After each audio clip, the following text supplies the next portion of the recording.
అదే తీరు. నాడు నేడు ఏపీలోని తెలుగుదేశం ప్రభుత్వానిది అదే వైఖరి.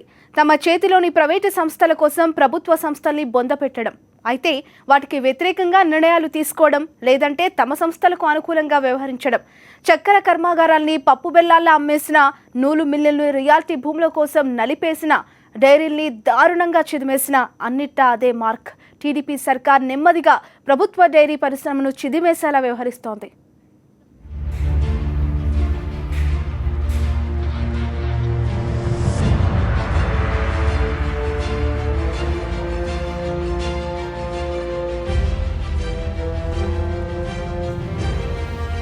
రాష్ట్రంలో 50 లక్షల మందికి జీవనాధారంగా ఉన్న పాడి పరిశ్రమకు ప్రభుత్వ ప్రోత్సాహమే లేదు.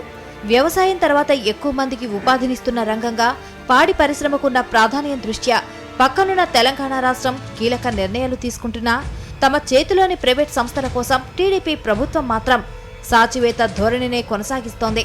ప్రభుత్వ డైరీలకు పాలు విక్రయిస్తున్న రైతులకు ప్రోత్సాహకంగా లీటరుకు 4 రూపాయలు ఇస్తామని చెప్తూ పాల సేకరణ ధరను లీటరుకు 4 రూపాయల మేర పెంచుతూ ఇటీవలే తెలంగాణ సర్కార్ జీవో కూడా జారీ చేసింది.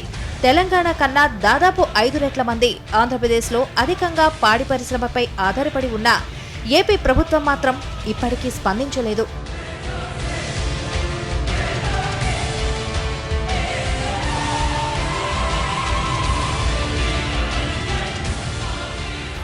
ఏపీ గనక ప్రభుత్వ డైరీల పాల సేకరణ ధర పెంచితే రైతులంతా ప్రభుత్వ రంగంలోని ఆంధ్రప్రదేశ్ పాడి పరిశ్రమాభివృద్ధి సమాఖ్య సారథ్యంలోని డైరీలకే పాలు పోస్తారు.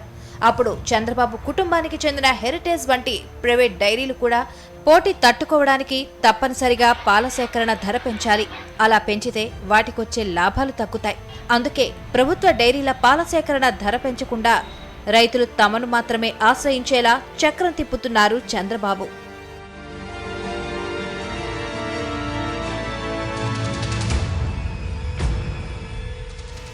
తీవ్రంగా పెరుగుతున్న పశుగ్రాసం ధర, నీటి కొరత, తవుడు, చక్కెర ధర వంటివి పాడి రైతుల్ని ఇక్కట్ల పాల్చేస్తున్నాయి. ఉత్పత్తవుతున్న పాలల్లో ఎక్కువ శాతం ప్రైవేట్ డైరీల చేతుల్లోకే వెళ్తోంది.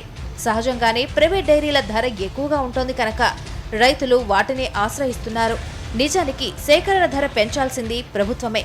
అయితే ప్రభుత్వ పెద్దల చేతుల్లోనే ప్రధాన ప్రైవేట్ డైరీలుండడంతో వారు చాకచక్యంగా వ్యవహరిస్తూ తమ నేతృత్వంలోని ప్రైవేట్ డైరీల సేకరణ ధరే కాస్త ఎక్కువ ఉండేలా చూసుకుంటున్నారు. ఒక రకంగా ప్రభుత్వ డైరీల వంక ఏ రైతు వెళ్లకుండా చేస్తున్నారు. ఇలా చేయడం వల్ల ప్రభుత్వ డైరీలు కొనరేయడమే కాదు, రైతులకు గిట్టుబాటు ధర రావడం లేదు. రాష్ట్రంలో అత్యధిక శాతం పాలను సేకరిస్తున్నది ముఖ్యమంత్రి చంద్రబాబు కుటుంబానికి చెందిన హెరిటేజ్ డైరీయే. ఇప్పటికైనా ప్రభుత్వం పాల సేకరణ ధరలో రాజకీయ జోక్యాన్ని నివారించి సహకార రంగం బలపడేలా చూడాలని రైతులు కోరుతున్నారు. ప్రభుత్వం మిగతా పంటలకు ఇచ్చినట్టే పాలకు గిట్టుబాటు ధర కల్పించాలని డిమాండ్ చేస్తున్నారు.